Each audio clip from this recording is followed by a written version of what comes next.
గొంతులోనా ప్రాణముందే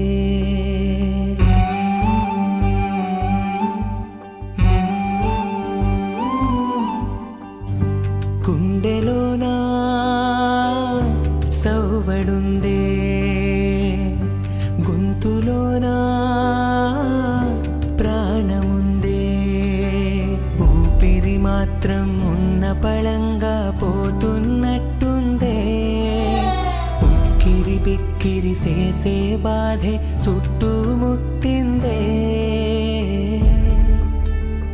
ఓరోరి దేవుడో ఎన్నెన్ని సితారాలు సేతావు నీ రాతలో నీ సేతి బొమ్మలా ఈ నేల మీద మేము ఆడాలి ఎన్ని ఆటలో ఓరోరి దేవుడో ఎన్నెన్ని సితారాలు సేతావు నీ రాతలో నీ సేతి బొమ్మలా ఈ నేల మీద మేము ఆడాలి ఎన్ని ఆటలో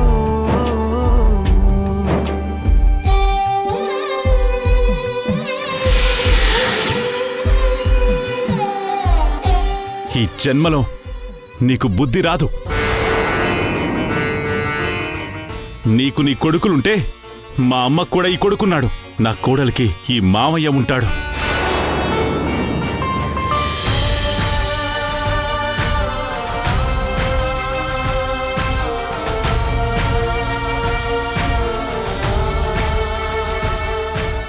ఏంటమ్మా, నాన్న అలా వెళ్ళిపోయినందుకు బాధపడుతున్నావా? ఇప్పుడెందుకమ్మా బాధపడతావు? నాన్న బామ్మ ఉన్నప్పుడు మీరు వెళ్ళొద్దు అని వాళ్ళ ముందు బాధపడుంటే ఇప్పుడు ఇలా జరుగుండేదా?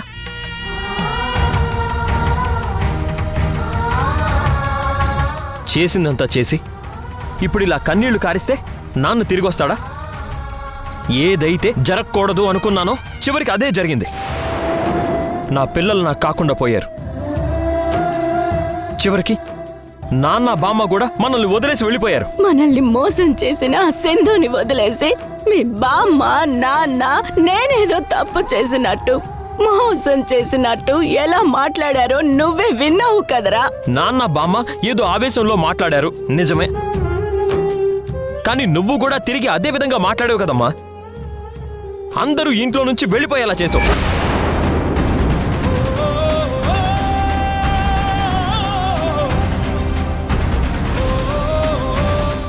ఏం మాట్లాడుతున్నావురా? వాళ్ళు ఇంట్లో నుంచి వెళ్ళిపోవటానికి నేనా కారణం? ఆ సింధు చేసిన తప్పులకి అసలు మన ఇల్లు చూర ఎలా తయారయ్యిందో, దానివల్ల ఇంత నష్టం జరిగినా నువ్వు తప్పంతా నాదే అంటావా? నీదే అమ్మా, ముమ్మాటికి తప్పంతా నీదే.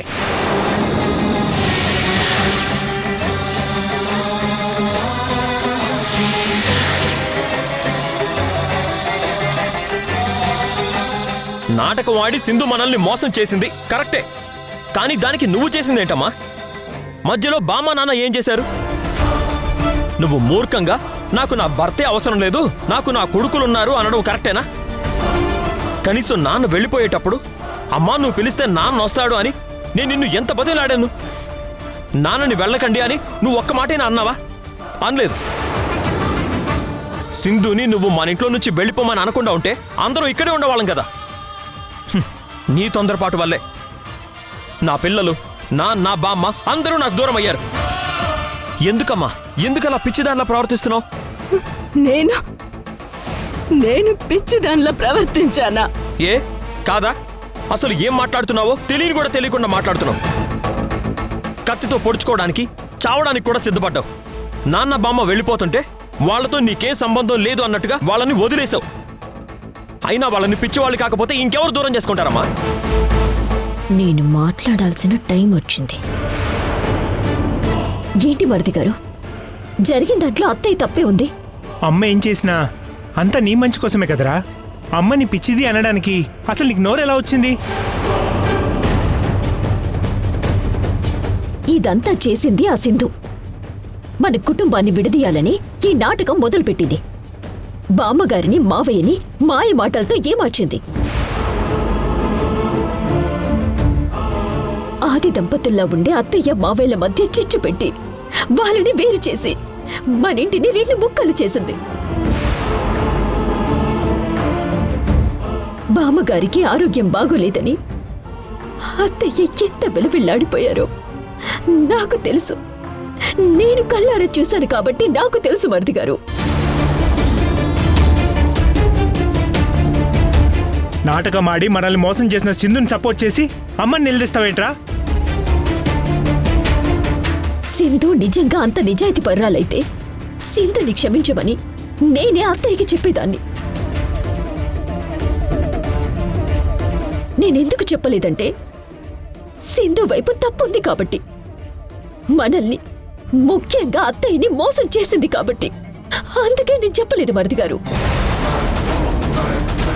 ఒరే యష్, నువ్వు ఏదైనా అనాలంటే అందరినీ మభ్యపెట్టినా ఆ సింధు నన్ను, అంతేకాని ఏ తప్పు చేయని అమ్మనంటే మటుకి నేను ఊరుకోను. తేజ, మధు, ఇక వదిలేయండి. యష్ ఎప్పుడో మారిపోయాడు. వాడికి ఈ అమ్మ, ఈ ఇల్లు ఇవేవి అవసరం లేదు. వాడికి కావాల్సింది వాడి భార్య సింధు, వాడి పిల్లలు.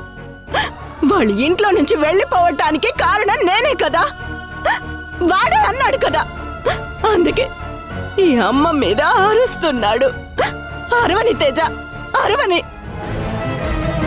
పిచ్చిదాన్ని రాళ్లతో కొడతారు, కానీ నా కొడుకు నన్ను మాటలతో కొడుతున్నాడు. అంతే తేడా.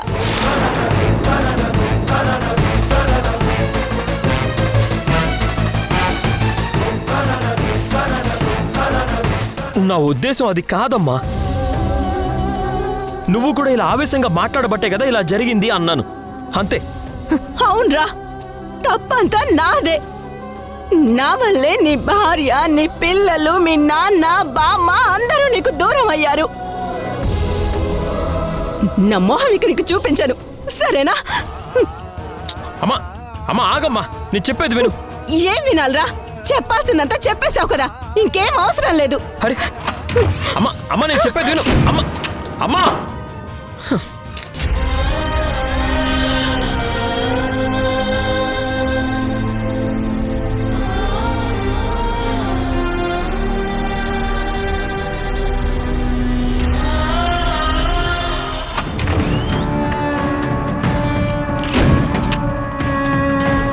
ఎస్. హే మధు, నువ్వు సూపర్. హ్యాట్స్ ఆఫ్ నీకు. భలేగా ప్లాన్ చేసావు. అనుకున్నది అనుకున్నట్టుగా వర్కౌట్ అయింది. చెప్పాను కదా తేజ, మనమిద్దరం కలిస్తే మనకి ఎదురుండదు అని. నాకైతే ఇప్పటికీ మైండ్ బ్లోయింగ్ తెలుసా? ఏంటి మధు ఇది? నువ్వు నన్ను ఒక్క హెల్ప్ చేయమని చెప్పావు, చేశాను. దాని రిజల్ట్ ఈ రేంజ్లో ఉంటుందని నేను అస్సలు ఎక్స్పెక్ట్ చేయలేదు తెలుసా? నాకైతే ఇంకా వండర్ లాగే అనిపిస్తుంది. థ్యాంక్స్ తేజ. ఇప్పటికీ నాకు పూర్తి నమ్మకం వచ్చింది. ఎన్నాళ్ళకి నా కల నెరవేరింది. ఇదంతా నీ వల్లనే తేజ. నువ్వు నాకు తోడుగా ఉంటే నేను ఏదైనా సాధిస్తాను. మనకున్న ఏకైక అడ్డు ఆ సింధు. ఇప్పుడు సింధు ఇంట్లో నుంచి బయటికి వెళ్ళిపోయింది. మధు, వెళ్ళిపోలేదు, వెళ్ళిపోయేలాగా మనమే చేశాం.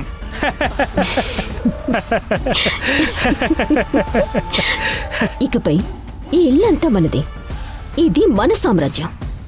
ఈ ఇంట్లో ఇక నుంచి నిన్ను ఎవ్వరూ వేలెత్తి చూపించకుండా నేను నిన్ను ఎవ్వరికి అందనంత ఎత్తులో నిలబెడతాను.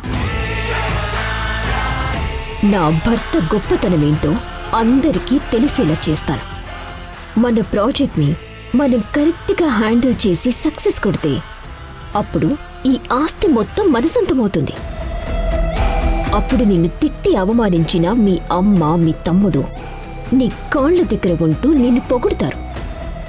దానికి నువ్వొకటి చేయాలి తేజ. ప్రతిదీ నేను చెప్పినట్టు చేయి చాలు. అలాగే మధు, ఇక నుంచి నువ్వు గీసిన గీత దాటును. నువ్వు చెప్పిన పనల్లా చేస్తాను. నీ సపోర్ట్ నాకుంటే నిన్ను ఈ ఇంటికి మహారాజుని చేస్తాను తేజ. నా ఫుల్ సపోర్ట్ నీకే ఉంటుంది Madhu, promise. Thank you Teja, thank you.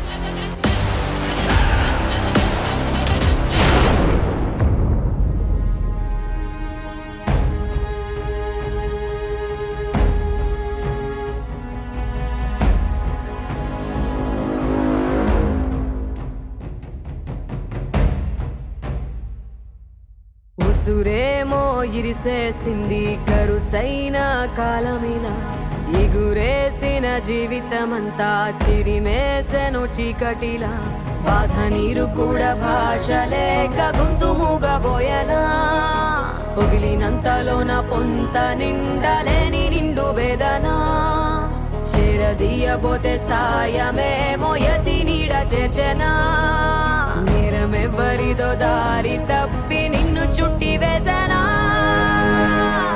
పోలికలని పొరలలోన అడుగులు ఉన్నా పొరపడిన పగకు నేనే పావును కానా దోషమేది చేయకున్నా దోషిలాగా ఉన్నా పాసమున్న ప్రేమలన్నీ నేలరాలుతున్నా రిషి ఈ పల్లెటూరు చాలా బాగుంది కదా. అవును శశి, గ్రీనిష్ గా భలే ఉంది.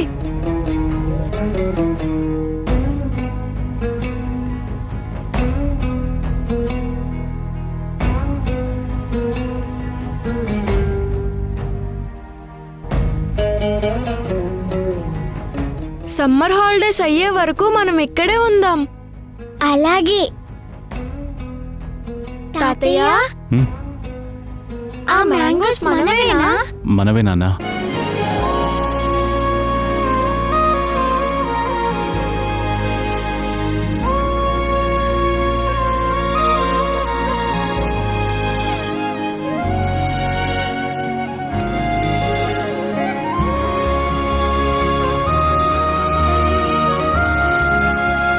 శశి, ఊరే కాదు ఇల్లు కూడా సూపర్ గా ఉంది.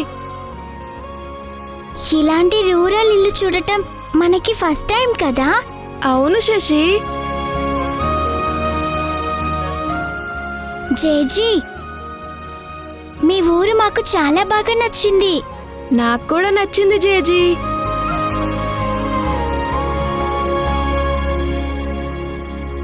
మనతో పాటు నాన్న కూడా వచ్చుంటే బాగుండేది.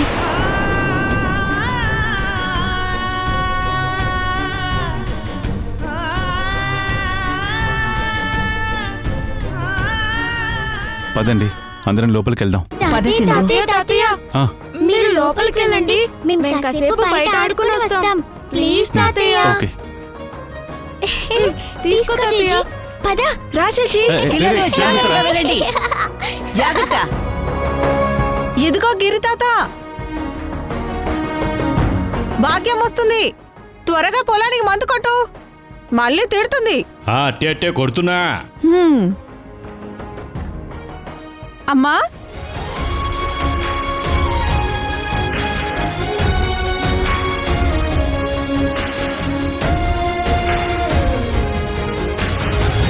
భాగ్యమ్మా ఎలా ఉన్నారు? సింధమ్మ మీరెలా ఉన్నారు? చంద్రన్నయ్య మీరు బాగున్నారా? మీతో పాటు దమయంతి వదినని యష్ బాబుని కూడా తీసుకొస్తే బాగుండేది. ఏమి రాగానే మొదలు పెట్టావా నీ తిక్క తిక్క ప్రశ్నలని? ముందు లోపలికి రానిస్తావా లేదా?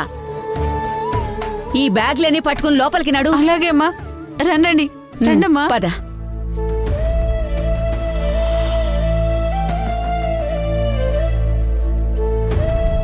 అమ్మా మీరిక్కడ కూర్చోండి, తాగడానికి మజ్జిగ తీసుకొస్తాను.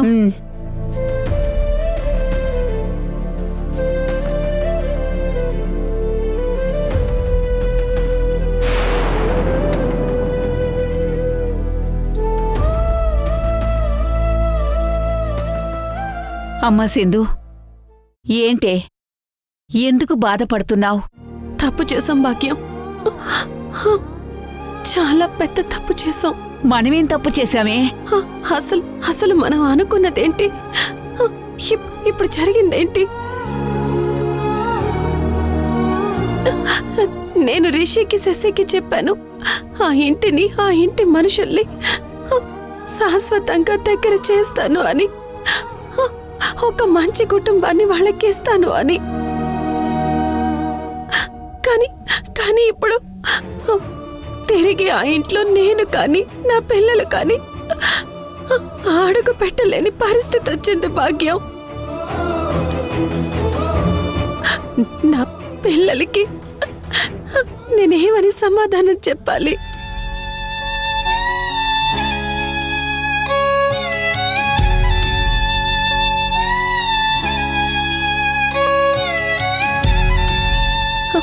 అమ్మా, నాన్నేరి నాన్న మీదే అని నా పిల్లలు అడిగితే జరిగిన నిజం నేను వాళ్ళకి చెప్పగలనా?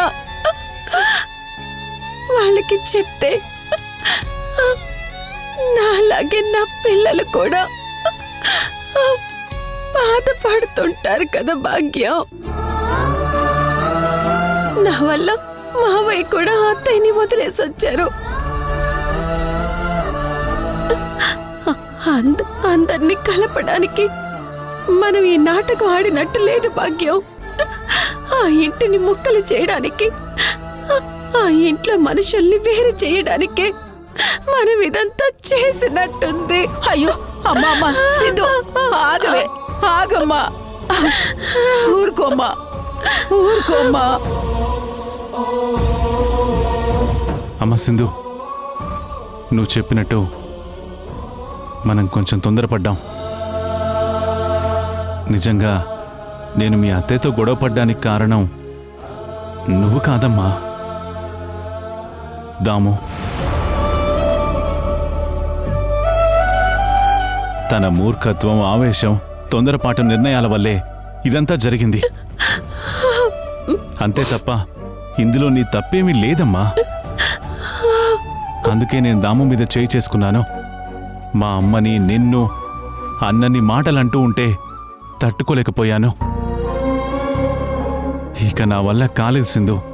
అందుకే దాము మీద చేయి చేసుకోవాల్సి వచ్చింది. ఇలా అవుతుందని నేను కూడా ఊహించలేదమ్మా. మనం మన ఇంటి నుంచి బయటికొచ్చి ఉండకూడదమ్మా. అవసరమైతే దాము విషయంలో పోరాడి అక్కడే ఉండిపోతే బావుండేది అని నాకు అనిపిస్తుంది. ఒరే చంద్ర, నువ్వు సింధు తప్పుగా ఆలోచిస్తున్నారు. ఇక్కడ సమస్య ఆ ఇంట్లో జరిగిన గొడవ కాదురా. నీ పెళ్ళాం, నీ కొడుకు సింధు మీద పెంచుకున్న కోపం, ద్వేషం. ఇలా జరగడానికి కారణం అదేరా. నీ కొడుకు, నీ పెళ్ళాం అనే మాటలకి, పెట్టే కష్టాలకి సింధు ఎన్నాళ్ళని భరిస్తుందిరా. నా మనవరాలు ఇంకా ఎన్నాళ్ళని భరిస్తుంది. వాళ్ళకి సింధు విలువేంటో తెలియాలి. వాళ్ళు చేసిన తప్పేంటో తెలుసుకోవాలి. అది వాళ్ళు తెలుసుకున్న రోజు వాళ్లే వెతుక్కుంటూ మీకోసం ఈ ఇంటి గడప తొక్కుతారు. అలా జరుగుతుంది. నేను చెప్తున్నాను కదా, నన్ను నమ్మండిరా. ఇప్పటి వరకు నేను చెప్పిందే కదా జరిగింది. ఇక మీదట కూడా అలాగే జరుగుతుంది. దూరం అయ్యే కొద్దీ పెరుగును అనురాగం అంటారు కదా.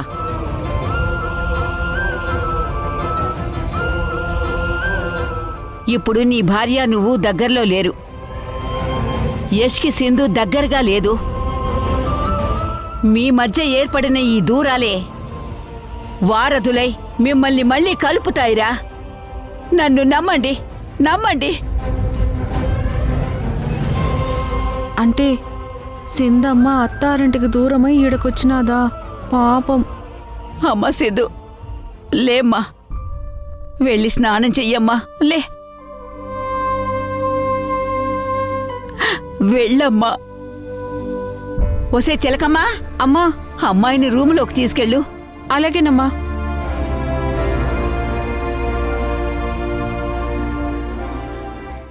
రండి సింధమ్మా.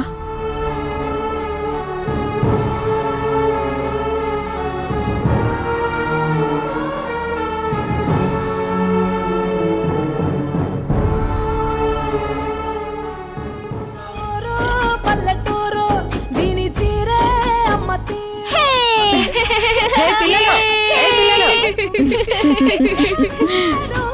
ఊరు పల్లెటూరు దీని తీరే కన్న కూతురు కళ్ళ ముందే ఎదుగుతున్న సంబరాల పంట పైరు.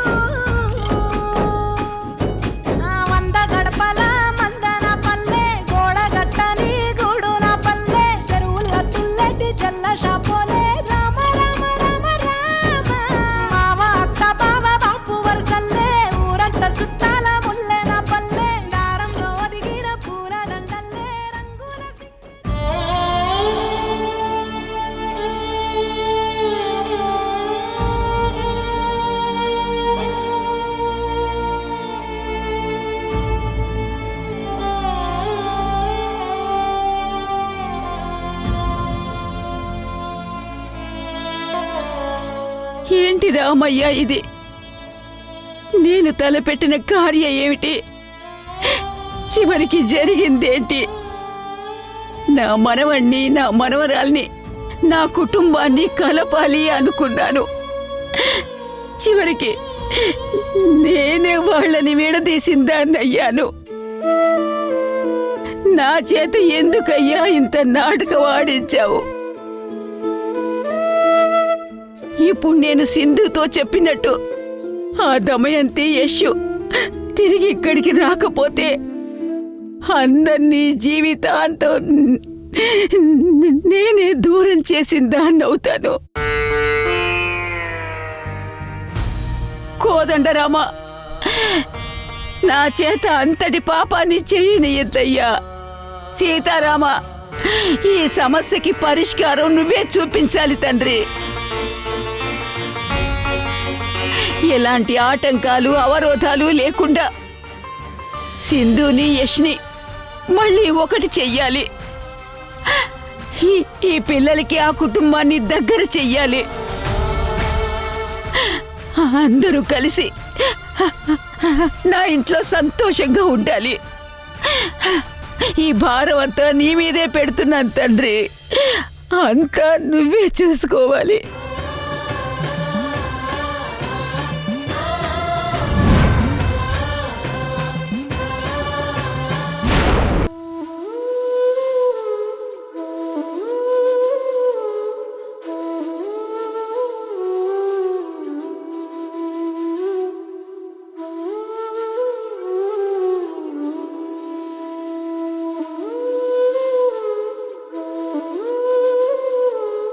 నాన్న ఖచ్చితంగా మన దగ్గరకు వస్తారు. మమ్మల్ని వదిలి నాన్న అక్కడే ఉండలేరమ్మా.